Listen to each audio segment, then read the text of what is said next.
Halo, selamat bertemu kembali bersama saya, Veronica Genua. Semoga hari ini semuanya dalam keadaan sehat walafiat untuk mengikuti perkuliahan pada hari ini.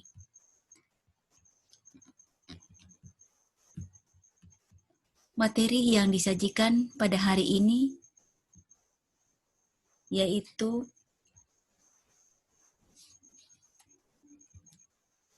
bahasa ritual sebagai gambaran kosmologi masyarakatnya. Dalam kaitan dengan bahasa ritual sebagai gambaran kosmologi masyarakatnya, kita mau melihat bahasa-bahasa atau adat istiadat atau tuturan yang terdapat dalam suatu budaya atau adat istiadat pada umumnya memiliki gambaran tentang kosmologi masyarakatnya. Dalam kaitan dengan kosmologi, kita mau melihat tentang lingkungan atau kehidupan alam semesta dalam suatu wilayah. Bahasa ritual sebagai gambaran kosmologi masyarakatnya, kita akan lihat beberapa hal yang disampaikan sebagai berikut. Yang pertama, bahasa ritual dalam kaitan dengan masyarakat saat ini, yaitu masyarakat modern adalah perkembangan dari masyarakat tradisional. Mengapa dikatakan demikian? Karena masyarakat saat ini atau masyarakat yang modern ini merupakan masyarakat yang berasal dari masyarakat tradisional atau masyarakat primitif zaman dahulu. Saya berikan contoh peralatan yang digunakan dalam kaitan dengan masyarakat modern merupakan perkembangan dari masyarakat tradisional. Pada zaman dahulu, penggunaan alat-alat tradisional yang digunakan oleh masyarakat untuk memberikan sesajian pada para leluhur semuanya berasal dari tradisional. Salah satu contohnya yaitu memberikan sesajian dengan menggunakan alat yang berasal dari tempurung. Alat tempurung tersebut dibuat atau dijadikan sebagai piring, dapat juga dijadikan untuk sendok, dan dapat juga dijadikan untuk gelas, untuk peralatan minum. Semuanya itu merupakan peralatan yang digunakan untuk memberi sesajian kepada para leluhur dalam suatu ritual adat. Namun saat ini semuanya sudah beralih dari tradisional menjadi modern. Pada umumnya dalam kegiatan-kegiatan ritual adat sudah tidak menggunakan lagi yang asli, tapi sudah beralih menjadi piring atau sudah menjadi gelas.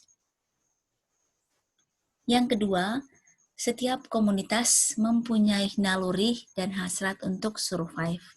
Artinya, semua masyarakat dalam suatu wilayah tersebut pada umumnya memiliki hasrat untuk niat untuk selalu bertahan. Namun, berkaitan dengan perkembangan zaman dan teknologi, segala sesuatu yang dipertahankan mulai pelan-pelan berubah. Namun tetap ada, tapi perlahan-lahan sudah mulai berubah. Yang ketiga, dalam kaitan dengan bahasa ritual itu, masyarakat umumnya survive atau ingin selalu bertahan. Itu diperlukan sarana pranata sosial budaya. Dalam kaitan dengan sarana pranata sosial budaya, kita mau melihat struktur sosial yang berkaitan dengan pola perilaku dari setiap individu masyarakat yang tersusun sebagai suatu sistem.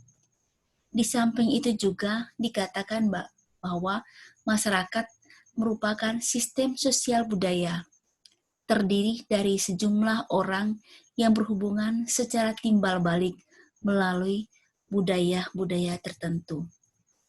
Jadi di sini dikatakan bahwa yang berkaitan dengan pranata sosial budaya yaitu wadah yang memungkinkan masyarakat tersebut berinteraksi menurut pola perilaku yang sesuai dengan norma atau aturan-aturan yang berlaku. Saya juga mengutip pendapat yang disampaikan oleh Horton dan Hunt.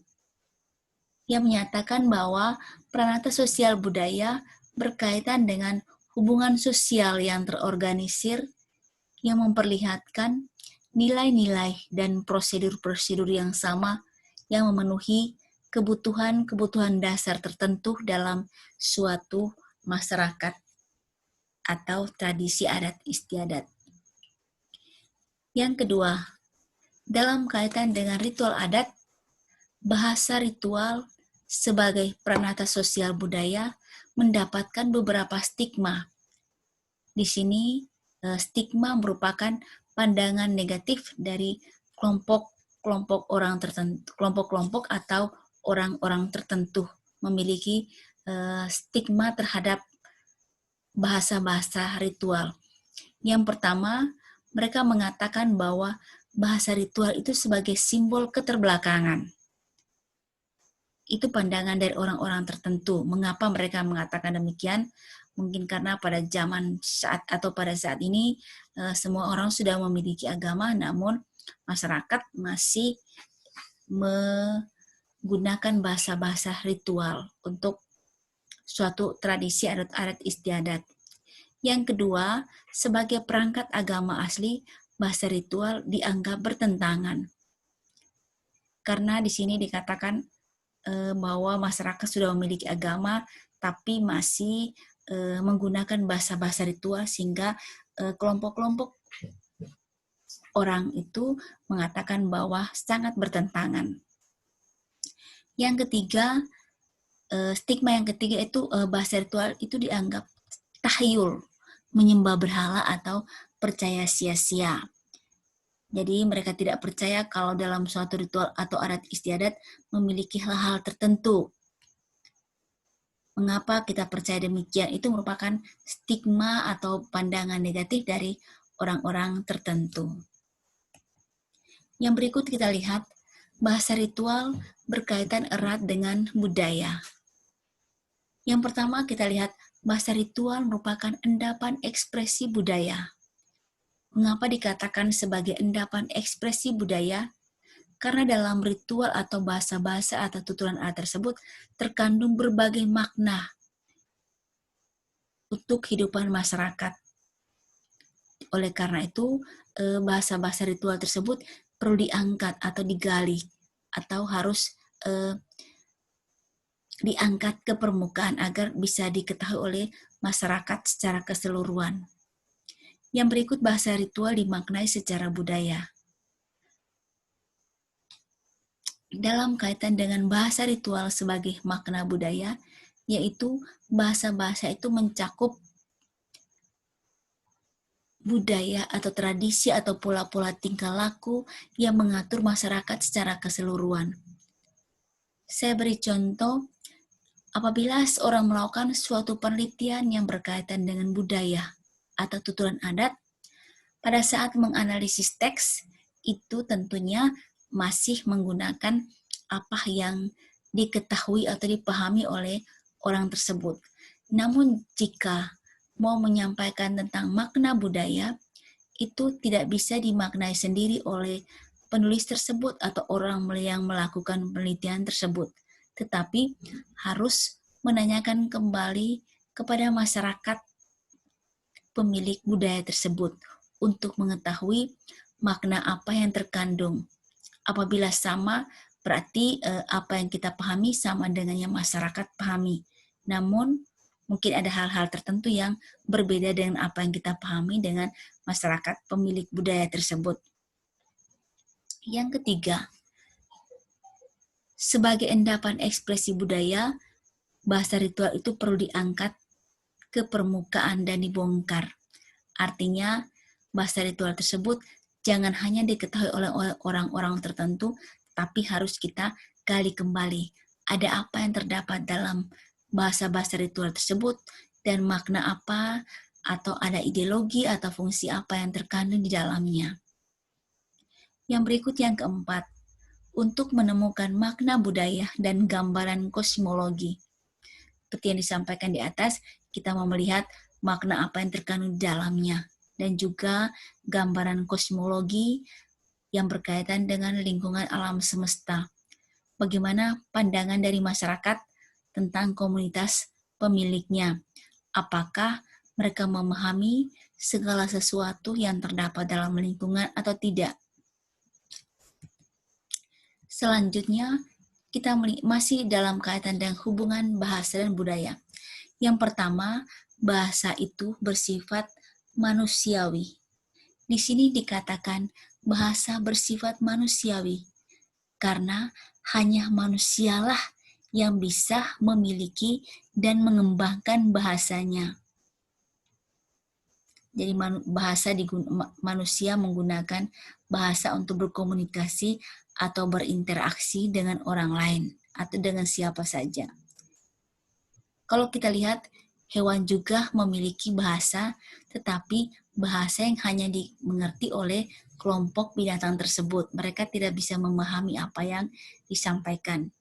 Jadi bahasa bersifat manusiawi artinya hanya manusialah yang dapat memiliki dan menggunakan bahasa serta mengembangkannya. Yang berikut bahasa sebagai tingkah laku. Bagaimana seorang bertutur kata atau berekspresi juga menunjukkan bahasa yang kaitannya dengan tingkah laku. Misalnya, seorang menyampaikan dengan suara keras, berarti bisa menyebutkan tentang penegasan atau lain sebagainya. Jadi, segala suatu bahasa itu berkaitan dengan tingkah laku. Walaupun tidak menuturkan, tapi gerak-gerik juga menunjukkan suatu bahasa. Saya mengutip pendapat Delheims yang mengatakan bahwa orang yang mengalami kebudayaan berbeda memiliki pengalaman sistem komunikasi yang berbeda. Ini dalam kaitan dengan setiap masyarakat atau setiap budaya memiliki pengalaman yang berbeda atau memiliki budaya yang berbeda. Sistem komunikasinya juga berbeda antara wilayah yang satu dengan wilayah yang lain atau masyarakat yang satu dengan masyarakat yang lain. Selanjutnya dari White dan Dillingham. Mereka juga mengatakan bahwa bahasa merupakan bagian dari kebudayaan yang berkaitan dengan linguistik merupakan bagian dari kulturologi. Karena dalam budaya tersebut bahasa tersebut muncul atau dihidupkan. Yang berikut juga masih dari Sultan Takdir Ali Sabanah, pendapat para ahli. Di sini dikatakan bahwa tidak ada yang lebih jelas dan teliti mencerminkan kebudayaan suatu bangsa daripada bahasanya. Selain itu dikatakan juga bahwa bahasa secara sempurna menjelmahkan kebudayaan masyarakat penuturnya. Jadi dikatakan bahwa tidak ada yang lebih jelas dan teliti mencerminkan kebudayaan suatu bangsa daripada bahasanya. Jadi bahasa mencerminkan budayanya. Yang berikut saya kutip juga pendapat dari Shapiro yang sering disampaikan oleh para ahli dalam kaitan dengan linguistik kebudayaan. Di sini dikatakan bahwa bahasa tidak hanya menentukan kebudayaan, tetapi juga menentukan jalan pikiran penuturnya. Bagaimana seorang berkomunikasi atau berinteraksi, bukan hanya kita melihat tentang budayanya, tetapi bagaimana bahasa itu menentukan jalan pikiran dari seseorang. Selanjutnya juga disampaikan oleh Alessandro Duranti. Ini sering digunakan untuk menyampaikan tentang teori-teori yang digunakan dalam linguistik kebudayaan. Duranti mendeskripsikan suatu budaya sama halnya dengan mendeskripsikan bahasa. Jadi kalau orang mendeskripsikan atau menyampaikan atau menjelaskan tentang suatu bahasa atau apa saja, itu sama halnya dengan mendeskripsikan bahasa. Jadi demikianlah paparan materi kali ini yang berkaitan dengan bahasa ritual sebagai gambaran kosmologi masyarakatnya. Semoga paparan kali ini dapat dipahami dengan baik dan bermanfaat. Terima kasih.